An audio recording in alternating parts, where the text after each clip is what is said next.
Sat Nam, Sat Bir Singh. It's a pleasure to have you. Could you please introduce yourself to those who might not know you? So, yes, my name is Bir Singh Khalsa. I am a practitioner of Kundalini Yoga since 1971. Wow. Moved into an ashram in Toronto in Canada in 1973, and have been living in ashrams ever since that time. And my role in the Dharma has been very unique to some degree. My focus has been in biomedical research on yoga, especially Kundalini Yoga. Right. So as I was living in an ashram in the mid-70s, I had the thought and the plan to do research on yoga. So I went back to school and back to university and got a PhD, and then did some postdoctoral training. But it wasn't until 2001 that I was able to actually start doing research. Wow. So it took 25 years between the intention and then the realization. But the good news is I have been successfully doing research on yoga since 2001. And so I currently serve as the Director of Research for KRI, Kundalini Research Institute. But I have sort of three aspects to my career. One of them is actually to conduct research. So I've done research in my laboratory on yoga for insomnia, yoga for post-traumatic stress disorder, yoga for music performance anxiety, yoga for anxiety disorders. And then we've also done research on yoga in the public schools, and then also yoga in the workplace. So that's one aspect of my role, and I continue to do that, although my focus now, as I'm getting older, is really to focus just on Kundalini Yoga research. Because overall, I've been involved in research on yoga in a very broad context. So that's another aspect of my career. I've served sort of internationally as a promoter of research on yoga. So I work with the International Association of Yoga Therapists. We do an annual symposium on yoga research. We're coming up to the 14th year of that. Great. I'm also the editor-in-chief of their journal, the International Journal of Yoga Therapy. And then I also attend all of the yoga research conferences that there are, including those that have been done in India. And I'm probably one of the few Westerners that attend those research conferences. But as a consequence, I've really developed a strong reputation in the field of yoga research. I have a lot of friends and colleagues who are researchers around the world. And then most recently, in 2016, we published the first edition of our book, the medical textbook, The Principles and Practice of Yoga in Healthcare. And that included 60 yoga researchers internationally. Wow. And now we're just coming out with the second edition, just finished the work on that, and that should be out at the end of 2024. Wow. That will have 100 yoga researchers contributing to all the chapters. So that's another way in which I'm promoting sort of research on yoga. Is through that book to really use that book as sort of a passport, if you will, to modern medicine. It's written in scientific language by scientists to really promote the idea that yoga has effects on the mind and on the body, and those effects are clinically significant. And then the third area of my work is really to educate yoga teachers and yoga practitioners about the science. Because over the past 20 to 30 years, there's been really very strong research in how yoga works and on the clinical benefits. And most yoga teachers and practitioners are not aware of this. And this gives them the opportunity to see the information, to get familiar with the research that's been done so they're knowledgeable. But it also gives them a new way to talk about yoga. It's a new language for them. Right. Because most yogis, when they do a teacher training program, they're using yoga language. We're talking about prana and chakras and kundalini and yes, all these words subtle people bodies. might have never heard of, and like, what is it? Exactly. And so now I have the pleasure of introducing them to new language. We talk about mindfulness, we talk about mind-body awareness, we talk about self-regulation of internal state, we talk about emotion regulation, stress regulation, we talk about the autonomic nervous system, the hypothalamic pituitary adrenal axis, we talk about the physical effects and how yoga practices are different physically, And we even talk about the evidence for how yoga can generate these altered higher states of consciousness and the evidence for that. And the neurobiology, the neuroscience. Yes. How does yoga work in the brain? What happens in the brain when we meditate? This is something totally big right now, right? It is very strong and growing. It is more, dominant than it ever was, and it continues. Yes. And it's becoming more and more recognized. Yoga is part of a broader movement called integrated medicine, and that is starting to have inroads as well in modern society. So those are the sort of three aspects of my work and my career. Wow, that's great. And you said as a yoga teacher, you're educating them, right, to use the language so that other people know, right, and can relate to it. That's what I heard you say. Is that right? That's correct. Yeah. Yeah, and I do this with lectures at conferences, but with respect to yoga teachers, I'm lecturing and giving workshops in yoga centers. Ah, okay. So Kundalini Yoga Center will invite me, and I'll come and give a 3-hour workshop on the research on yoga. I'm also now routinely giving a workshop at both our summer and winter solstice in the US, and then last year and this year at the Kundalini Yoga Festival. And I have given a lecture to the German Kundalini Yoga Festival a few years back. And so whenever I travel to attend research conferences that are relevant to yoga, I will also often connect with Kundalini Yoga teachers, and then we do a workshop on the research. So that's kind of the way I'm sharing all of this. And then in recent discussions with KRI, we're talking about maybe making this more of something that can be more routinely implemented in teacher training. So that people who are trained to teach yoga will also get at least an hour exposure to the actual science. Yeah. So that when they are finished, they not only know how to teach yoga, they also know how to talk about it in scientific language. Yes, because I've like this background in bringing the yoga into businesses, and my experience is that when we use these words like chakras, everything, people are like, this is a step too far. It's a different language. It's a different language. And it has different meanings and different words. And if you walk into a business CEO's office and say, I want to teach yoga to your workers, he or she is going to ask, well, what's it going to do for them? Right. And if you tell them that it's going to raise their kundalini and expand their chakras, I mean, you might as well talk Swedish. Yes. I mean, they're not going to understand They're not going to understand it. But if you talk about productivity, cognitive performance, improvements in sleep, improvements in worker interaction, in relationships, if you talk about less burnout at the workplace, if you talk about less chronic stress, if you talk about less low back pain, all of these are major problems in the workplace. Right. And employers are very familiar with that. And they know that if a worker is under chronic stress and experiencing depression and having conflict with other workers, that person's going to leave the job. So that's job turnover. Yes. And it's well known that the cost of losing an employee and then hiring someone and training them is huge. Right. And so, it's also important to convey to them, look, that, yes, you're going to spend money in having yoga taught to your employees, and they're going to have to take an hour or 2 hours a week to do that. Yeah. But the return on investment is much greater than the cost of that hour or 2 hours and the cost of the yoga class itself. Right. You're going to get much more back than you put into it. Yes. And that is business language. Right.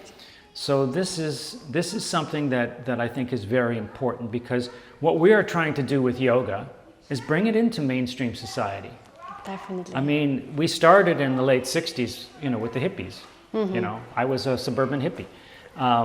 But now it's time to bring this to mainstream society, to the public schools, to the healthcare system, and to the workplace. Right. Because that's where it's going to have the biggest impact. Totally. And do you also have like numbers? Because people in businesses always like to see the numbers. You can give them numbers. I mean, Yes. the research on yoga in the workplace is exploding.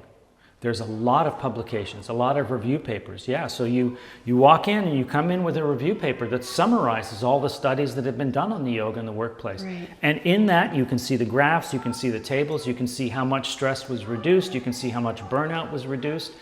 Yes, you can definitely give them numbers. And then it's like, okay, it's like 1 and 1. We got to do this, right?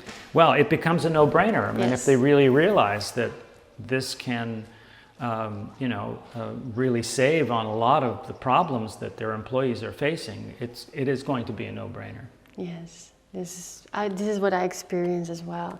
When we are really showing the numbers, it's okay, do it. Yeah. Yeah. Well, and everybody, this is the language of modern society. I mean, it is science, it's numbers. Yes. That's what people want to see. But you're still the yogi, right? Well, of course you're a yogi, Yes. but you live in both worlds. You have the skills to work in mainstream society and talk the language of mainstream society, but you also have this huge knowledge Yes. of yoga and its benefits. And this is basically nothing more than a tool. Oh. You know, like you need a car to go from yoga center to yoga center to teach your yoga. Well, you need scientific language to be able to communicate to people. Yeah. So it's another tool that we need as yoga teachers to give us more success in reaching the general public and mainstream society. Yes. And when we go back to like the science that you have done or the research that you've done on Kundalini Yoga exercises, is there a specific one that you have done, or is it like Kundalini in total? It varies very much depending upon what the scientist has studied. Right. So for example, in my research, I was trying to look at the efficacy of Kundalini Yoga for treating insomnia. And Yogi Bhajan taught this Shabad Kriya, which Yes. was specific for insomnia. So Yes. that to me was pretty obvious. So I love that Kriya. So Shabad Kriya is what I used in my clinical trial. My colleague Helen Lavretsky has been using Kirtan Kriya because that one too. that's been taught to help in cognitive functioning. And so she's been using this in people who are elderly, people who are almost on the verge of dementia, pre-dementia, cognitive decline. And she's been publishing many, many studies on the virtue of Kirtan Kriya, not only showing improvements in memory and cognitive performance, but also in mood and in stress and in quality of life. So that is one aspect, but even Helen has done studies in which she's done Kundalini Yoga as a whole, not just Kirtan Kriya. Okay. And then we've also done studies in which we have developed a whole protocol, a whole Kundalini Yoga protocol. So I work very closely with the Guru Ram Das Center for Medicine and Humanology, Okay. which is under Shanti Shantikar in New Mexico.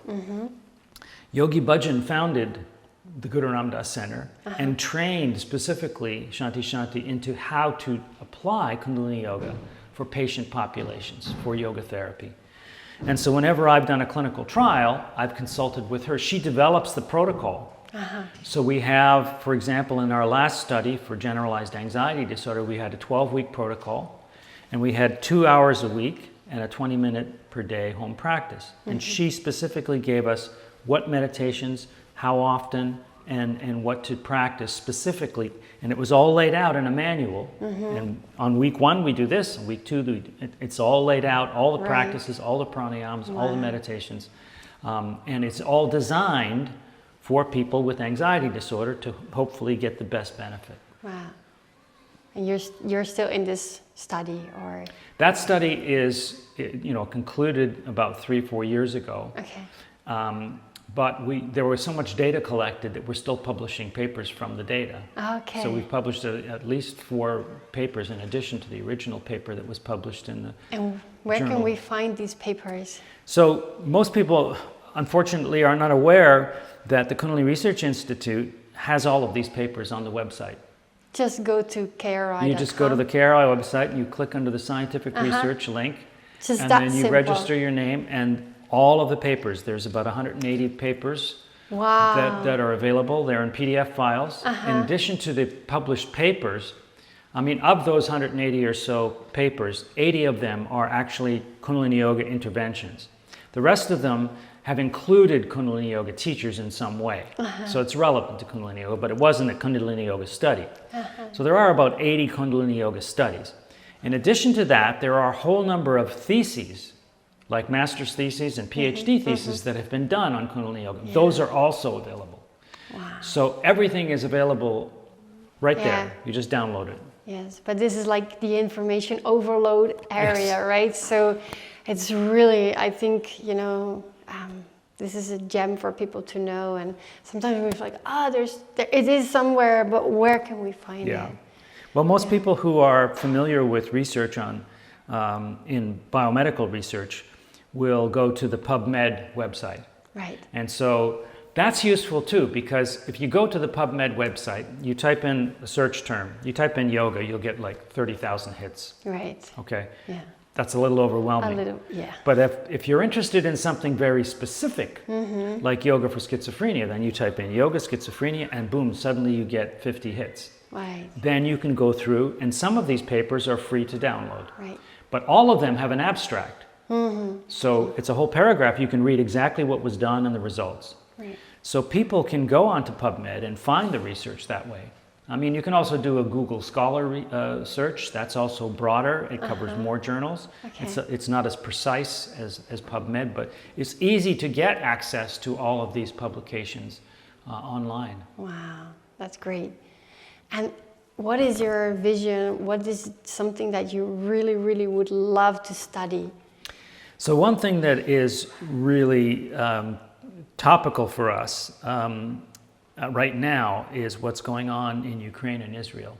And Shanti Shantikar and the Guru Ram Dass Center and her staff have been going over there and training the teachers into how to teach Kundalini Yoga to patients or individuals who have had trauma, who have had lost limbs, who have had lost loved ones, and so on and so forth.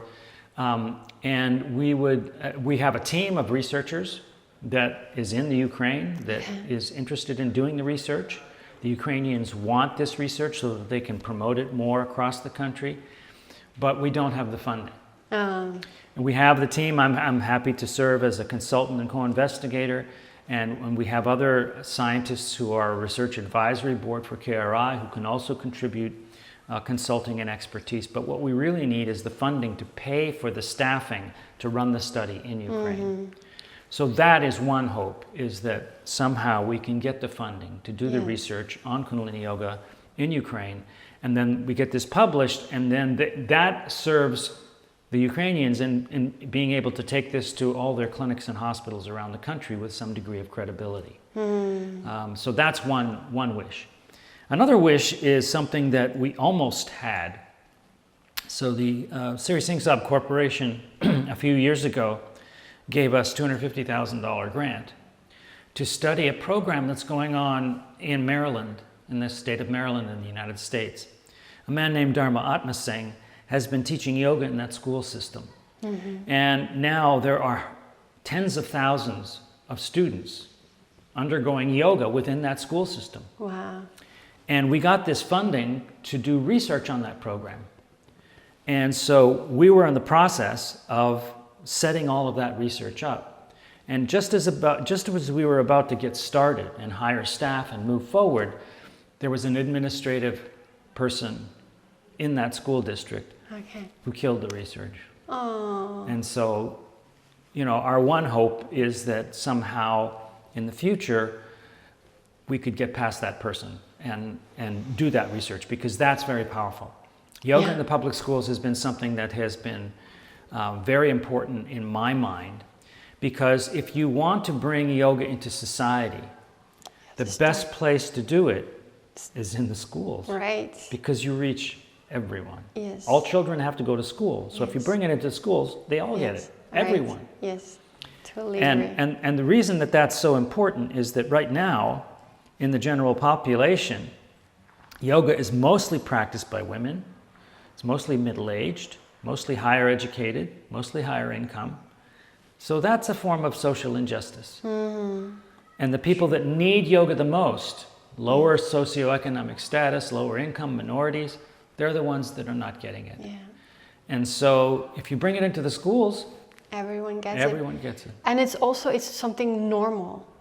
Yeah, Right? it becomes normal. It becomes normal. part of It's lifestyle. like brushing your teeth. It's exactly right? that. We have, and that's a great example. It's an example I've often used because in the 1800s, there used to be a big problem with dental health in the schools. Right. And what they did is they brought dental hygienists into the schools to train the children to do oral health. Right.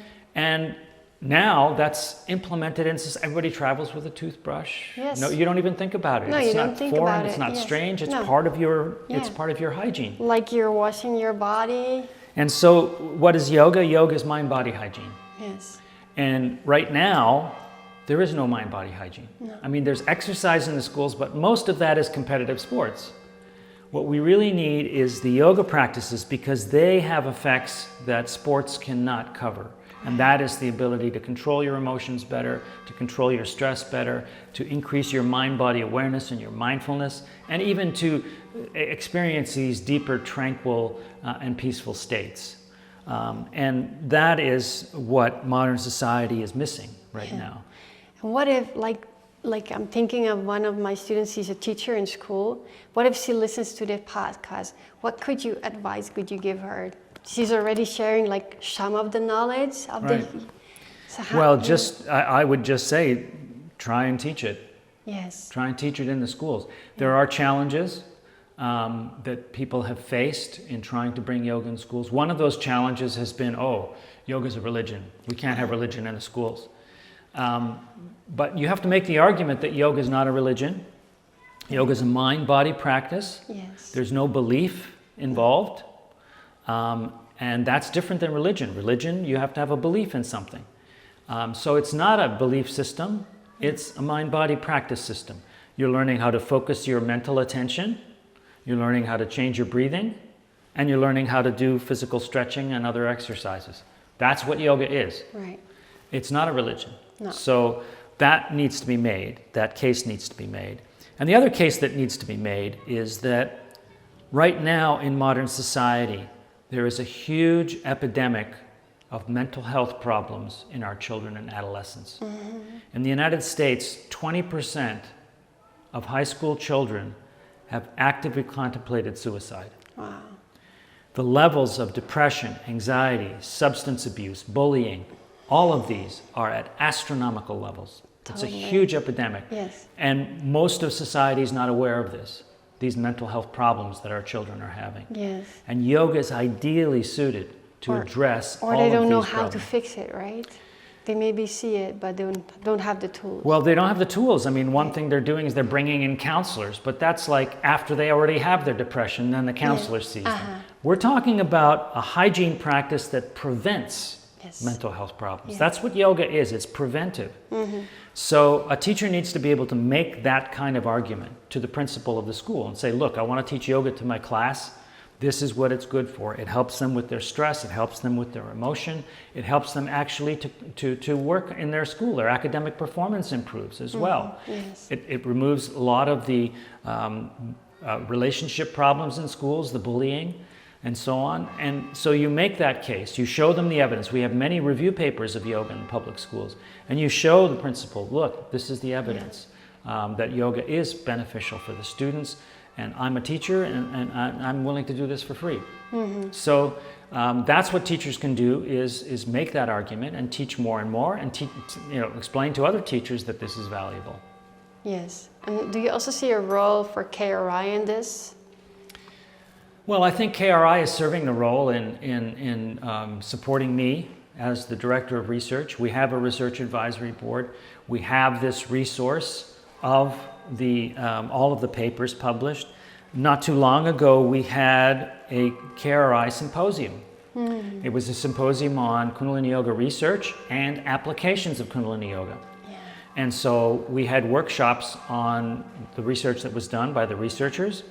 We also had workshops by people who are using in specific circumstances. So Muktakar gave a workshop on addictions. Mm-hmm. Shanti Kar gave a workshop on yoga therapy. And we had a team from Yoga for Youth, Cable Car, to give a talk about Kundalini Yoga for schools and children.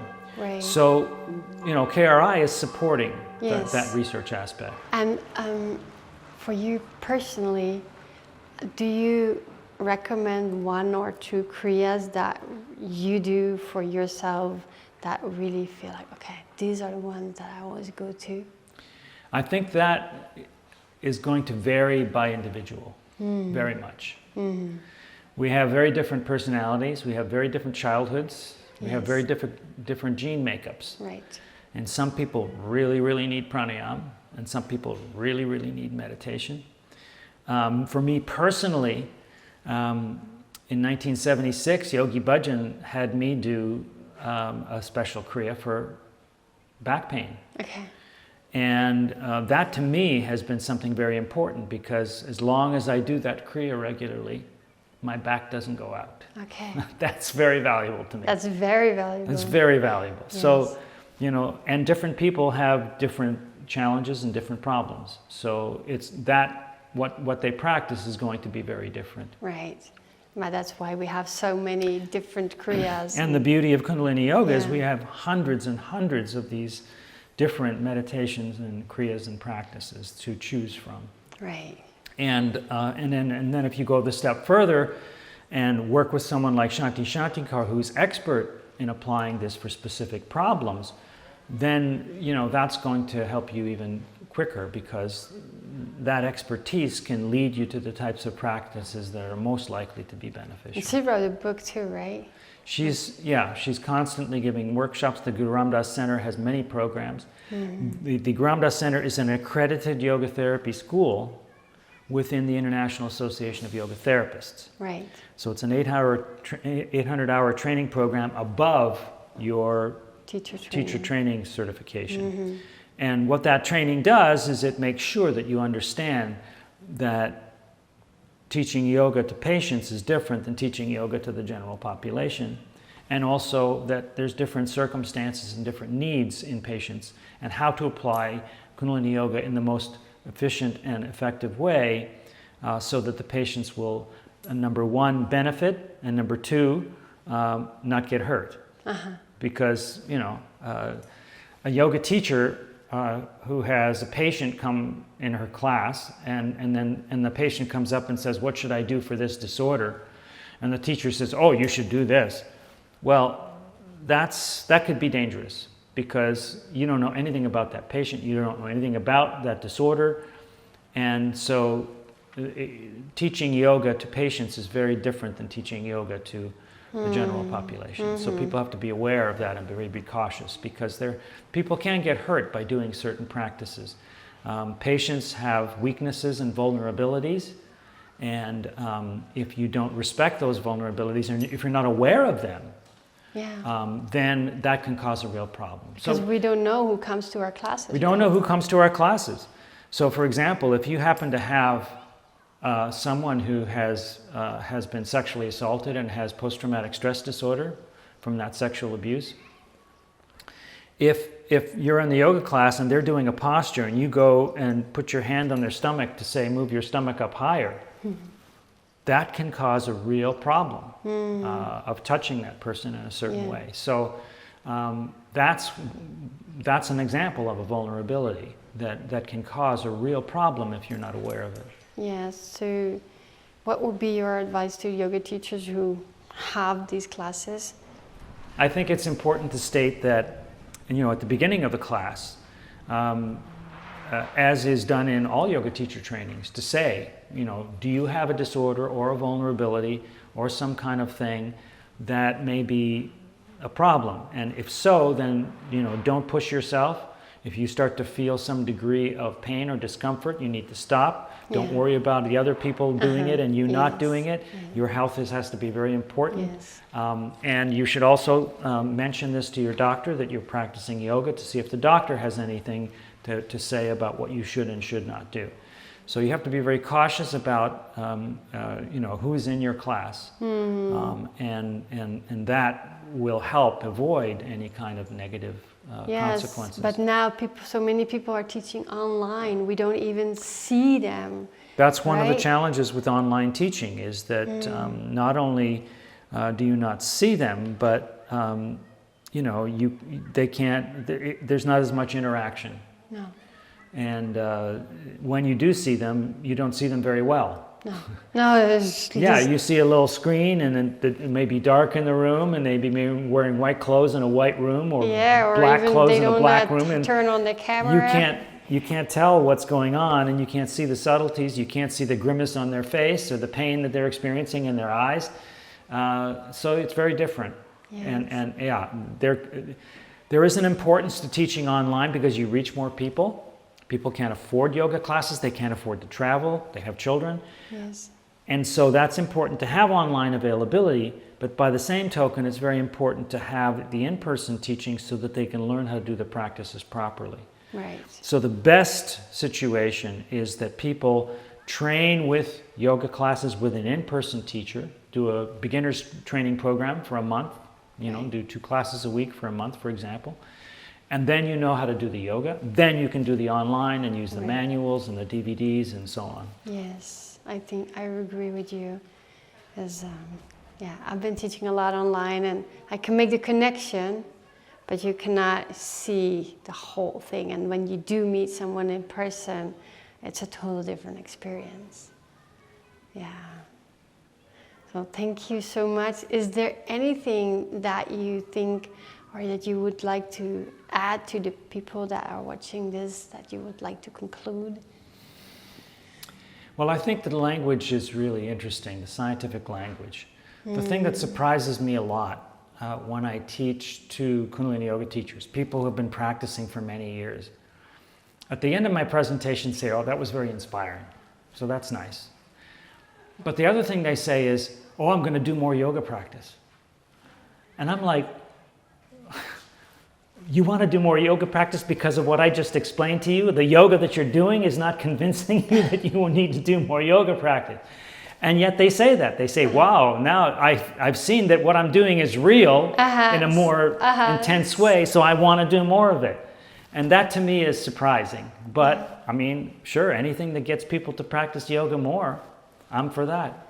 Yes. So, and I think that's something that maybe can be applied in the yoga class, because if you're talking to a bunch of people in the general public in your yoga class and you're talking about chakras and prana, they don't know what that stuff is. But if you then start talking about, look, there is research that shows that we can reduce the chronic stress, we can, you know, reduce your stress hormones, we can improve your mind-body awareness, that can be something that encourages them to practice more. Right? Because yoga doesn't work if you don't practice it. No. You put the manuals in a drawer, they don't magically make anything happen for you. No, you can't put it under your pillow. It's not. You can't put it on your pillow and have something come out of it. Yes. So you actually have to do the practices. Anything you can do to get people to practice more and more regularly is going to help. Right. And so explaining the science in a way that they think, wow, there's research that shows that that really is true. Yes. Okay, like wow. There's this part of the brain that gets rest, right? These questions. And also because the Kundalini Yoga, sometimes we do crazy things. Exactly. Why should I do this? Yeah, people don't understand. I mean, this is all foreign to them. Yoga practices are not part of Western culture. So anything you can do to give them more credibility and evidence, that's going to translate into more practice. More practice means staying with it, and the staying with it means benefits. Right. You know, people come and they take 3 classes and then they go away, you know, and unfortunately, if they did 4 or 5 classes, they would suddenly have experienced the change and the benefit, and they would have stayed with it. So it's very important to get people to engage and stay engaged. Yes, yes, and the wording is very important in that. Thank you so much. Sat Naam. Sat Naam.